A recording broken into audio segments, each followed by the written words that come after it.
സ്ലണ്ടിയുടെ കാഴ്ചകളാണ് നമ്മൾ കണ്ടുകൊണ്ടിരിക്കുന്നത്. ഈ നമ്മൾ സ്റ്റെപ്പ് കയറി ഈ വലിയൊരു പാറയുടെ മുകളിലേക്ക് പോകും. ഈ പാറയിലേക്ക് പോകുമ്പോൾ ഒക്കെ നമുക്ക് വല്ലാത്തൊരു ഫീലിംഗ്. ഈ സൈഡിൽ വലിയ പാറകളാണ്, അതും പൗരാണികതയുടെ എല്ലാ പ്രൗഢിയുള്ള. വലതു ഭാഗത്തേക്ക് നോക്കിക്കഴിഞ്ഞാൽ വളരെ തെളിഞ്ഞ കടലാണെന്ന് തോന്നുന്നില്ലത്. മെഡിറ്ററേനിയൻ കടലിടുക്കിലുള്ള ഒരു കൊച്ചു തുരുത്താണ്, കൊച്ചു ദ്വീപാണ് ഗോസോ. ഈ ഗോസോയിലുള്ള അതിമനോഹരമായിട്ടുള്ള ഒരുപാട് സ്ഥലങ്ങളുണ്ട്. അതിൽപ്പെട്ട ഒരു പ്രധാനപ്പെട്ട ഒരു സ്ഥലമാണ് സ്ലണ്ടി. ഇതിപ്പോൾ വിന്റർ സീസൺ ആണ്. വിന്റർ സീസൺ കഴിഞ്ഞാൽ ഒരുപാട് ടൂറിസ്റ്റുകൾ നിറഞ്ഞു നിൽക്കുന്ന സ്ഥലമാണ്. ഈ സ്ഥലത്തിൻ്റെ പ്രത്യേകത നമുക്ക് കാണാം. വരൂ, നമുക്കിത് കാണാം. നല്ല അതിമനോഹരമായിട്ടുള്ള വൈബിളുള്ള സ്ഥലമാണ്. ഇതിലൂടെ ആളുകൾ കയറി പോകുന്നത് കാണാൻ പറ്റും. അവിടെ ആ സ്റ്റെപ്പിലൊക്കെ കയറിയിട്ട് ഇതിന് അപ്പുറം പോകാം. ഇതൊരു കേവ്സ് ആണ്, കേവ്, അതായത് കടലിനുള്ളിൽ ആയിട്ടുള്ള സ്ഥലമാണ്. ഇവിടുന്ന് ഒരുപാട് ശബ്ദം കേൾക്കുന്നുണ്ട്. പിന്നെ മറ്റൊരു പ്രത്യേകത, നാട്ടിലുള്ള താറാവുകൾ ഇവിടെ സുലഭമാണ്. ഇവിടെ ഒരുപാട് താറാവുകളൊക്കെ ഉണ്ട്. ഈ താറാവുകളും നാട്ടിലെ താറാവൊക്കെ അതേ ഭാഷ സംസാരിക്കുക, അത് വേറെ പ്രത്യേകതയാണ്. ഇവിടെ ഉള്ള സംസാരിക്കുക സെയിം സോങ്. പിന്നെ ഇത് ഫുള്ള് പാറകളാണ്, അതിമനോഹരമായിട്ടുള്ള പാറ. ഈ പാറന്റെ മുകളിൽ പോയിട്ട് ടൂറിസ്റ്റുകളൊക്കെ എൻജോയ് ചെയ്യാൻ പോകുന്നത്. നമുക്ക് അങ്ങോട്ട് പോകാം, കാഴ്ചകൾ കാണാം, പ്രേക്ഷകർക്ക് കാണാം. പിന്നെ ഇതിൻ്റെ മറ്റൊരു ഏറ്റവും എടുത്തു പറയേണ്ട ഹൈലൈറ്റ് ഇതിൻ്റെ വെള്ളം. പ്രേക്ഷകർ കാണുന്നുണ്ടോ അറിയില്ല, ക്യാമറമാൻ നമ്മുടെ വാഹിദാണ് ക്യാമറമാൻ. ക്ലിസ്റ്റർ കളർ വെള്ളമാണ്. അതിൽ മീനുകളൊക്കെ നമുക്ക് ചെറിയ പ്രേക്ഷകർ കാണുന്നുണ്ടോ? ഈ മീനുകളൊക്കെ, ചെറിയ മീനുകളെ വരെ നമുക്ക് എടുത്ത് കാണിക്കാൻ പറ്റും. എത്ര ടൂറിസ്റ്റുകൾ വന്നാലും വേസ്റ്റ് മാനേജ്മെന്റ് അടിപൊളിയാണ്. അത് വളരെ ക്ലിയർ ആയിട്ട് ഇത് കാണിക്കും. വാപ്പൂർ എന്നാണ് ഇവര് മാൾട്ടീസിൽ കപ്പൽ എന്നാണ് പറയാ. ഈ ചെറിയ കുഞ്ഞൻ ബോട്ടുകൾ, അതിലിങ്ങനെ ഈ കാറ്റും കൊണ്ട് ഈ മന്ദമാരുതന്റെ തലോടലേറ്റ് നമ്മളിങ്ങനെ മന്ദം ഇതിലൂടെ സഞ്ചരിക്കുമ്പോൾ കിട്ടുന്ന ഒരു വൈബ് ഉണ്ടല്ലോ, ആ ഒരു ത്രില്ല്, അത് വല്ലാത്തൊരു എക്സ്പീരിയൻസ് ആണ്. ചാടി കുളിക്കാൻ തോന്നിയിട്ടില്ലെങ്കിൽ അത് തോന്നും. അതതിൻ്റെ ഒരു പ്രത്യേകത. ആ കേവ് ഉണ്ട്, ശാന്തമായിട്ട് ഏകാന്തപതികളായിട്ട് അവർ ലേഡിയായിട്ട് ഇരിക്കുന്നു. പലരും അവിടെ അങ്ങനെ വലിക്കുന്നുണ്ട്, കുടിക്കുന്നുണ്ട്, ഒക്കെ ചെയ്യുന്നുണ്ട്. പക്ഷേ അവിടെ സ്റ്റെപ്പ് ഉണ്ട്. ആ സ്റ്റെപ്പ് ഇങ്ങനെ കയറി പോയിട്ട് നമുക്ക് അവിടെ കാണാൻ പറ്റും. ഇത് മെഡിറ്ററേനിയൻ ഇതിഹാസങ്ങളും ചരിത്രങ്ങളും പിറന്ന കടലാണിത്.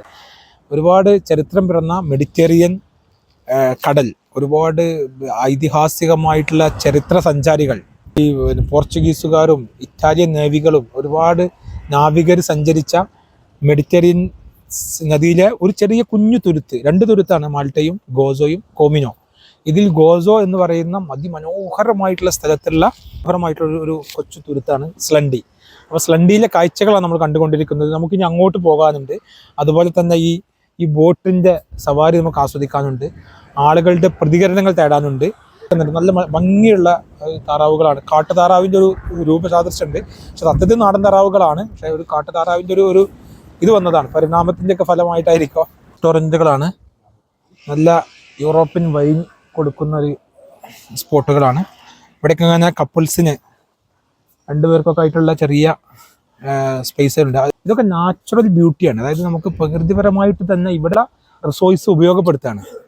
ഇപ്പോൾ ഈ പാറൊക്കെ നിങ്ങൾ സൗണ്ട് പ്രേക്ഷകർ കേൾക്കുന്നുണ്ടോ അറിയില്ല. ഈ പാറൊക്കെ അത് നാച്ചുറൽ സ്റ്റോണാണ്. അതായത് ഇതിൻ്റെ ഭംഗികളൊക്കെ നിലനിർത്തിക്കൊണ്ട്, എന്നാൽ അതേ താളത്തിൽ ഇവിടെ മറ്റുള്ള നമുക്ക് വരാം. കാണോ, ഒരാൾക്ക് കഷ്ടിച്ച് പോകാൻ പറ്റുന്ന സ്റ്റെപ്പാണ്. ഈ സ്റ്റെപ്പിലൂടെ നടക്കുമ്പോൾ തന്നെ നമുക്ക് ഈ കാറ്റും ഈ കാഴ്ചകളൊക്കെ കണ്ട് ഇതൊരു കേവിൽ പോകുന്ന ഒരു ഫീലിംഗ് കൊണ്ട് താറാവുകളൊക്കെ അതങ്ങനെ കാണുന്നിട്ടോ. ഈ വെള്ളത്തിന്റെ ക്ലിയർ നമുക്ക് എടുത്ത് പറയേണ്ടി വരികയാണ്. ഇവിടെ നിന്നൊക്കെ നോക്കുമ്പോൾ വളരെ ക്ലിയർ ആയിട്ട് കാണാൻ പറ്റും. അപ്പോൾ സ്ലണ്ടിയുടെ കാഴ്ചകളാണ് നമ്മൾ കണ്ടുകൊണ്ടിരിക്കുന്നത്. അപ്പോൾ ഈ നമ്മൾ സ്റ്റെപ്പ് കയറി ഈ വലിയൊരു പാറയുടെ മുകളിലേക്ക് പോവാണ്. അപ്പോൾ ഈ പാറയിലേക്ക് പോകുമ്പോൾ ഒക്കെ നമുക്ക് വല്ലാത്തൊരു ഫീലിംഗ്. ഈ സൈഡിൽ വലിയ പാറകളാണ്, അതും ഒരു പൗരാണികതയുടെ എല്ലാ പ്രൗഢിയുള്ള ഒരു പൗരാണികമായിട്ടുള്ളൊരു ഏതെങ്കിലും ഒരു നാട്ടിലേക്ക് പോകുന്നൊരു ഫീലിംഗ് കിട്ടും. വലതു ഭാഗത്തേക്ക് നോക്കിക്കഴിഞ്ഞാൽ വളരെ തെളിഞ്ഞ കടലാണെന്ന് തോന്നുന്നില്ലത്. ഇത് ശരിക്കും തടാകത്തിൻ്റെ ഫീലിംഗ് ആണ്. അതോടൊപ്പം തന്നെ റെസ്റ്റോറൻറ്റുകൾ, ആളുകൾ കാം ആൻഡ് ക്വയറ്റ്, വളരെ ശാന്തശാലീനമായിട്ടുള്ള സുന്ദരമായിട്ടുള്ള സ്ഥലം. അതിന് പറ്റിയ അരമാലകളുടെ സംഗീതത്തിലും ഫീലിംഗ് ആണ്. അപ്പോൾ ഈ ഭാഗം നമുക്ക് കാണുന്നത് ഒരു പൗരാണികതയുടെയും ഈ ഇടത് ഭാഗത്ത് നമ്മൾ കാണുന്നത് ആധുനികതയുടെയും, ഇതിൻ്റെ രണ്ടിൻ്റെയും ഒരു സമ്മിശ്രമായിട്ടുള്ള കാഴ്ചയാണ് നമ്മൾ കാണുന്നത്. അപ്പോൾ നമ്മളിങ്ങനെ മുകളിലേക്ക് പോകുന്നവരും നമുക്ക് ഈ രണ്ടും, ഒരു ഭാഗത്ത് ആധുനികത നമ്മൾ മാടി വിളിക്കുന്നു, ഇവിടെ പൗരാണികതയും മാടി വിളിക്കുന്നു.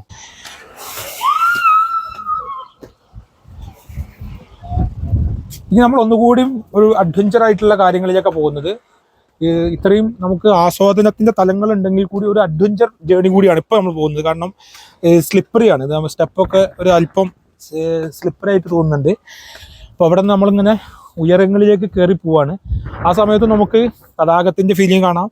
ഇനി നമ്മൾ കാണാൻ പോകുന്നത് വലത് ഭാഗത്തുള്ളത് വലിയ മഹാസമുദ്രം, അതായത് മെഡിറ്ററേനിയൻ ഒരു സെൻട്രലായിട്ടാണ് നമ്മൾ പോകുന്നത്. അവിടുത്തെ ഒരു ഒറ്റ തുരുത്താണിത്. ആ തുരുത്തിൽ നിന്നാണ് നമ്മൾ കാഴ്ച കാണുന്നത്. ഈ ചരിത്രപരമായിട്ട് ഇതിന് ഒരുപാട് കഥകൾ പറയാനുണ്ട്. മാൾട്ടയെക്കുറിച്ചും ഗോസോയെക്കുറിച്ചും. മാൾട്ട മെയിൻലി മൂന്ന് ദ്വീപാണ്. കോമിനോ, ഗോസോ, മാൾട്ട. മാൾട്ടയാണ് ഏറ്റവും വലിയ ദ്വീപ്. പിന്നെ ഈ പറഞ്ഞ ഞാനൊക്കെ നിൽക്കുന്നത് ഗോസോയിലാണ്. ഗോസോ ഒരു ഒറ്റത്തുരുത്താണ്. കോമിനോ പിന്നെ ടൂറിസ്റ്റ് സ്ഥലം മാത്രമാണ്. ഇത് മരുഭൂമിയിലൊക്കെ കായ്ക്കുന്ന ഈ കള്ളിമുൾച്ചെടി. ഇത് വസന്തകാലത്തിലേക്കുള്ള സ്പ്രിങ്, ഈ വസന്തകാലത്തേക്കുള്ള ഒരു സമയം വന്നുകൊണ്ടിരിക്കുകയാണ്. ഇനി ഇത് കഴിഞ്ഞാൽ ഇതിലൊക്കെ ആളുകൾ കുളിക്കാനൊക്കെ തുടങ്ങും.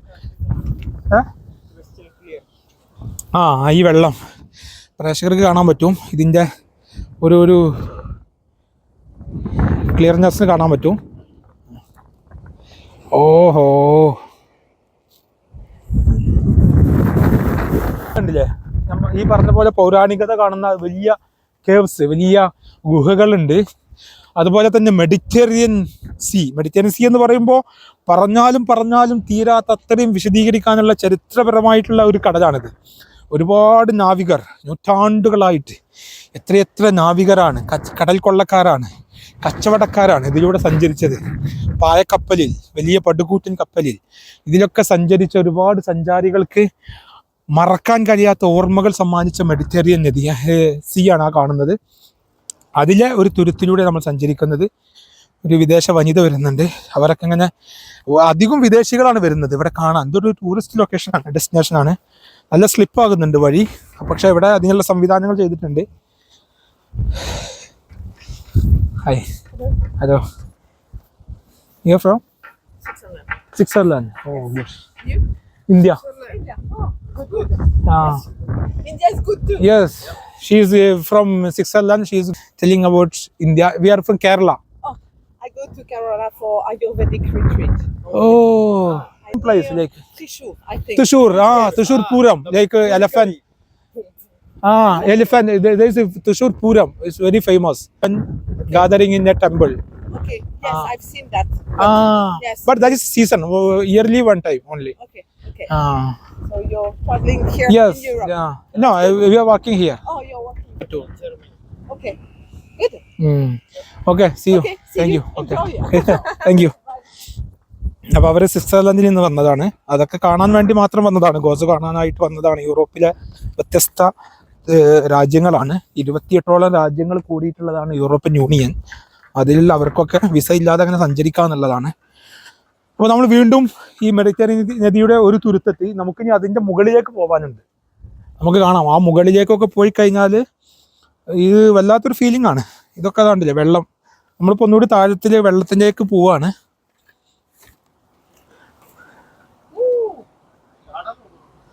ഇവിടെ കുളി നടക്കും. അവിടെയൊക്കെ ആ സ്റ്റെപ്പുകൾ കണ്ടില്ലേ, അവിടെയൊക്കെ ആളുകൾ കുളിക്കുന്ന സ്ഥലമാണ്. നീന്തി കുളിക്കുകയും നീന്തി തുടിക്കുകയും ചെയ്യുന്ന സ്ഥലമാണ്. അത് ഇവിടെ നല്ല നടക്കും.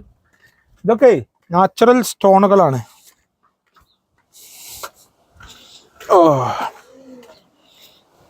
ഇത് നല്ല സ്ലിപ്പാകുന്നുണ്ട് സ്റ്റെപ്പ്. പിന്നെ ഇവിടെതാ ഇതൊക്കെ വളരെ ഡേഞ്ചറാണ്. പക്ഷെ വളരെ ക്ലിയർ വെള്ളം. ഇതൊക്കെ പിന്നെ സൂയിസൈഡ് പോയിന്റ് എന്നൊക്കെ വേണമെങ്കിൽ പറയാം. സൂയിസൈഡ് പോയിന്റിന്റെ ഒക്കെ ഒരു ചെറിയ മിനി സൂയിസൈഡ് പോയിന്റ് ആണിത്. പക്ഷെ ക്ലിയർ വെള്ളമാണ്. ആ പാറ കണ്ട പൊട്ടും, അതൊക്കെ വലിയ കൊടുങ്കാറ്റുകളും പേമാരികളും കഠിനമായ ചൂടുകളൊക്കെ കണ്ട് അനുഭവിച്ച ഇതാണിത്. ഇതിന് ഒരുപാട് കഥകൾ നമ്മോട് പറയാനുണ്ടാവും. ഈ കടലിപ്പോൾ നമ്മളോട് എന്തൊക്കെയോ വിളിച്ചു പറയുന്നുണ്ട്. നമ്മളിപ്പോൾ ഇന്ത്യയിലെ ഒരുപാട് ഇന്ത്യൻ മഹാസമുദ്രമൊക്കെ കണ്ട നമ്മൾ ഈ മെഡിറ്ററേനിയൻ നദിയിലേക്ക് വരുമ്പോൾ ഈ കടലിന് ഒരുപാട് കഥ പറയാനുണ്ട്. അപ്പോൾ കടലിൻ്റെ കഥ നമുക്ക് കേൾക്കാം. അതിന് മുമ്പ് നമുക്ക് അതിൻ്റെ മുകളിൽ അവിടേക്ക് പോകണം. അവിടെ പോയിട്ട് നമ്മൾ പിന്നെ മാർസൽ ഫോണിലേക്ക് നമ്മൾ അടുത്ത് പോകുന്നുണ്ട്. മാർസൽ ഫോണിൽ നിന്ന് നോക്കിക്കഴിഞ്ഞാൽ ഇറ്റലിയുടെ ആ തുരുത്ത് കാണാൻ പറ്റും. ഇറ്റലിയിലേക്ക് ഇവിടെ നിന്നും ഒരു 90-93 കിലോമീറ്റർ ഡിസ്റ്റൻസേ ഉള്ളൂ. നമുക്ക് ഒന്നുകൂടി താഴേക്ക് ഇറങ്ങാം. ഇത് ഒന്നുകൂടി ഡേഞ്ചറാണ്. നിഗൂഢതകളുടെ ഒരു ഭൂമികയാണ്. ഇവിടെ ഹിംസ്ര ജന്തുക്കൾ ഉണ്ട് എന്നൊക്കെ പറയാറുണ്ട്, പക്ഷെ എന്നാലും ഇത് അത്ര എക്കോ ഫ്രണ്ട്ലി ആണ്. ഇതാണ്ടോ, ഇതാണ് ഇതിൻ്റെ ഒരു ഹൈലൈറ്റ്. ഈ ഗോസോയിലെ നമ്മൾ വന്ന സ്റ്റെപ്പിൻ്റെ ഒരു ഹൈലൈറ്റ് എന്ന് പറയുന്നത് ഇതാണ്. ഇവിടെ ഭയാനകമായിട്ടുള്ള അന്തരീക്ഷമാണ്. പക്ഷെ ഇവിടെയാണ് നമ്മൾ പറഞ്ഞ ആ വെള്ളത്തിൻ്റെ ആ ഒരു പ്യൂരിറ്റി.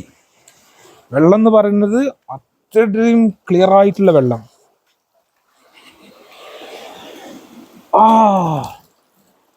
ഇതാ വെള്ളം, എന്താ പച്ച വെള്ളം. ഇതോടെ അവിടെ കണ്ടോ? ഇതൊക്കെ പിന്നെ ഇനി വേനൽക്കാലം വരും, വർഷം വരും, വിഷു വരും, പിന്നെ ഓരോ തളിരിലും ഇല വരും, കായ് വരും, പൂക്കളൊക്കെ വരും. പക്ഷെ ഈ വേനൽക്കാലം വരുമ്പോൾ ആളുകളൊക്കെ ഇവിടെ കുളിക്കുന്ന കാണണം. നല്ല, അതായത് കുളിക്കാന്നുള്ളല്ല, ആസ്വദിച്ചുകൊണ്ട്. ഇതുണ്ടോ, ഇങ്ങനെ ഒരു തുരുത്താണ്.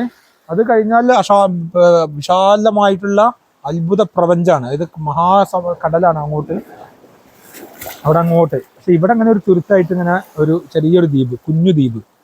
ഇതിൻ്റെ ആക്സസ് എന്ന് പറയുന്നത് റോഡ് മാർഗം അങ്ങോട്ട് വരാൻ പറ്റില്ല. ഇവിടെ വാപ്പൂർ ഒരു കടലുകളാണ്. അതുപോലെ തന്നെ ചെറിയ ഫെറി സർവീസിലൊക്കെയാണ് ഉള്ളത്. ഇത് വലിയ പാറ. ഈ പാറ എന്ന് പറയുന്നത് നാച്ചുറലായിട്ടൂടെ വന്നിട്ടുള്ള വലിയ കേവ്സുകളുണ്ട്. അങ്ങോട്ടൊക്കെ പോകാൻ പറ്റും. അഡ്വഞ്ചർ ഇഷ്ടമുള്ളവർക്കും പ്രകൃതിയോട് ഇഷ്ടമുള്ളവർക്കൊക്കെ ആസ്വദിക്കാൻ.